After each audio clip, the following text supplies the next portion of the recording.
महिला विधेयकाला जोडून 2 घटना दुरुस्ती त्या ठिकाणी ठेवलेली.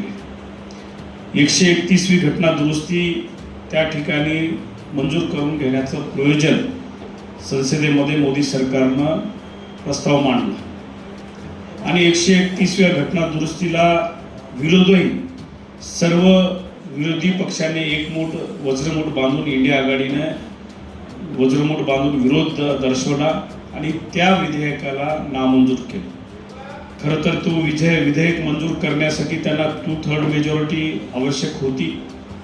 त्यांनी ते विधेयक संसदेमध्ये ठेवण्यापूर्वी सर्व सन्माननीय विरोधी पक्षांना विश्वासात घ्यायला पाहिजे होतं. ते विधेयक काय आहे आणि कशासाठी आपण संसदेमध्ये मांडतो याचं चर्चासत्र सर्व पक्षांना त्या ठिकाणी करायला पाहिजे होतं. खरं तर ती विधेयक महिला विधेयकामध्ये छोटीशी घटना दुरुस्तीचं नाव ठेवून त्यांना परिसीमन विधेयक मंजूर करून घ्यायचं होतं असा घाट त्यांनी सत्ताधाऱ्यांनी मांडला होता.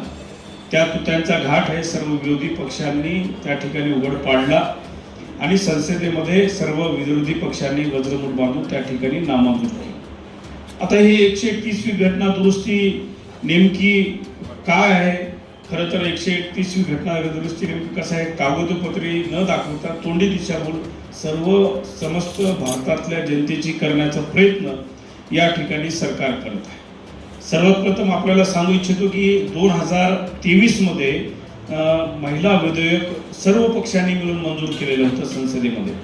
2023ला म्हणजे 106वी घटना दुरुस्ती त्या ठिकाणी संसदेमध्ये मंजूर झालेली होती आणि 33% महिलांना आरक्षण देण्याचं विधेयक संसदेमध्ये मंजूर झालं होतं. त्याला काँग्रेस पक्षाने पाठिंबा दिला आणि ते विधेयक सर्वोच्च मताने संसदेमध्ये 2023लाच विधेयक मंजूर झालेलं होतं.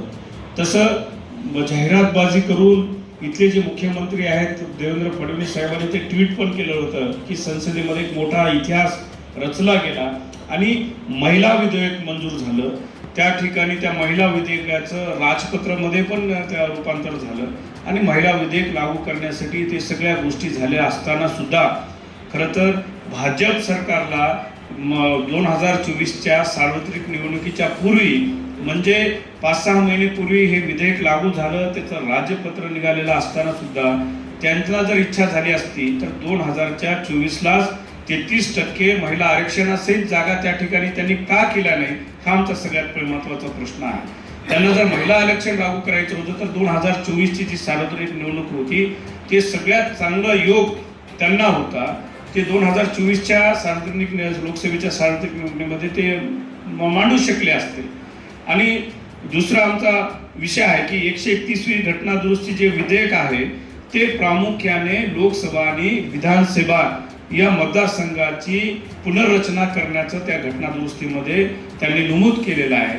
पण या ठिकाणी घटना काय सांगते की बाबा तुम्ही पहिलं जनगणना करा, जनगणना झाल्यानंतर जनगणनेच्या आधारावर तुम्ही परिसीमन कसं ठरवणार हे सर्व देशाला माहीत पाहिजे. सर्व पार्टींना म्हणजे सर्व प्रमुख पक्षांना त्या ठिकाणी विश्वासात घेतलं पाहिजे की बाबा तुम्ही परिसीमन करताना कोणता आधार घेणार. खरं तर परिसीमन करताना जेव्हा जेव्हा फेररचना होते तेव्हा जनगणना ही महत्त्वाची आहे. आता 2011ची सेन्सेस त्या ठिकाणी आता आहे सध्या. 2021ला जनगणना व्हायला पाहिजे होती पण कोविडचं कारण देऊन पण अद्यापर्यंत जनगणना झाली नाही. जनगणना त्यांनी सांगतायत की जनगणना आता हातात घेतलेली आहे. पण आमचं म्हणणं आहे की पहिलं पूर्ण तुम्ही जनगणनेचं काम पूर्ण करा. जनगणना झाल्यानंतर जनगणनेच्या आधारावर त्या ठिकाणी परिसीमन जर केलं तर योग्य राहील. आणि आमचं दुसरं म्हणणं आहे की आमचे नेते राहुलजी गांधी यांनी संसदेने त्यांना त्या ठिकाणी सांगितलेलं आहे की बाबा 33% आरक्षण तुम्ही जे आम्ही म्हणतायत, तुम्ही काँग्रेसवर आरोप करतायत की महिला विधेयकाला काँग्रेस विरोध करत आहे. चला म्हणजे काय हरकत नाही, तुम्हाला 2 तासाची वेळ देऊ, आजच आपण ठरवून टाकू की 543 जागेमध्ये 33% महिला आरक्षण आपण आजच लागू करू. रात्री 12 वाजतील 2 वाजतील आपण संसद अशीच बसेल, महिला विधेयक आपण लागू करून टाकू आणि देशाला दाखवून देऊ की बुवा भारतीय संसद हे महिलांच्या बाजूने आहे. पण त्याला मंजुरी त्यांनी काही दिली नाही. त्यांना ठाम होतं की बुवा या महिला विधेयकाची घटना दुरुस्ती करून त्या नावाखाली परिसीमन बिल मंजूर करून घ्यायचं. त्याला संपूर्ण काँग्रेसला विरोध केलेला आहे.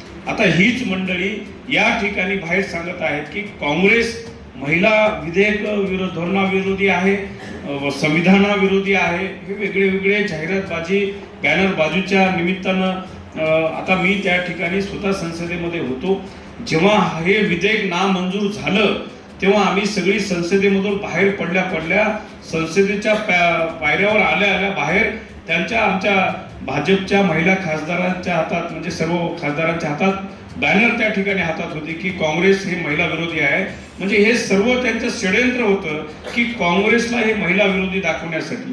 कारण नामंजूर झाल्या मतदान झाल्या जेव्हा आम्ही संसदेच्या बाहेर आलो 15 मिनिटात, तेव्हा त्यांची सगळी बॅनरबाजी पोस्टरबाजी त्या ठिकाणी रेडी होती. पायऱ्यावर त्यांनी बॅनर घेऊन थांबले होते की काँग्रेस हे संविधान विरोधी आहे, काँग्रेस हे महिला विरोधी आहे. त्यांनी महिलांचा आव्हान केला. म्हणजे त्यांचं एक षडयंत्र होतं आणि देशाला एक त्यांनी फेक नेरेटिव्ह तयार करणं, धुळफेक करण्याची तयारी केली की बाबा काँग्रेसला त्या ठिकाणी महिला विरोधी दाखवण्याचा प्रयत्न केला. आमचा हाही प्रश्न उपस्थित होता की 2 एप्रिलला संसदेचं अर्थसंकल्पीय अधिवेशन त्या ठिकाणी पार पडलं. 2 एप्रिलच्या नंतर काही 5 राज्याच्या विधानसभेच्या निवडणुका त्या ठिकाणी संपूर्ण भारतभर झाल्या.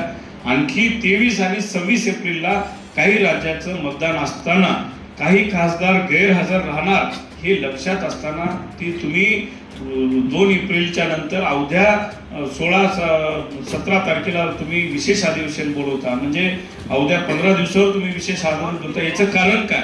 कारण सगळे बरेचसे खासदार तमिळनाडू असेल, पश्चिम बंगाल असेल, ह्या मोठ्या राज्यातली जी खासदार मंडळी आहे ते निवडणुकीमध्ये व्यस्त असणार हे त्यांना माहीत असताना सुद्धा तुम्ही एवढी गडबड का केली, हे आमचा त्यांना एक प्रश्न आहे. की या ठिकाणी मी म्हणल्याप्रमाणे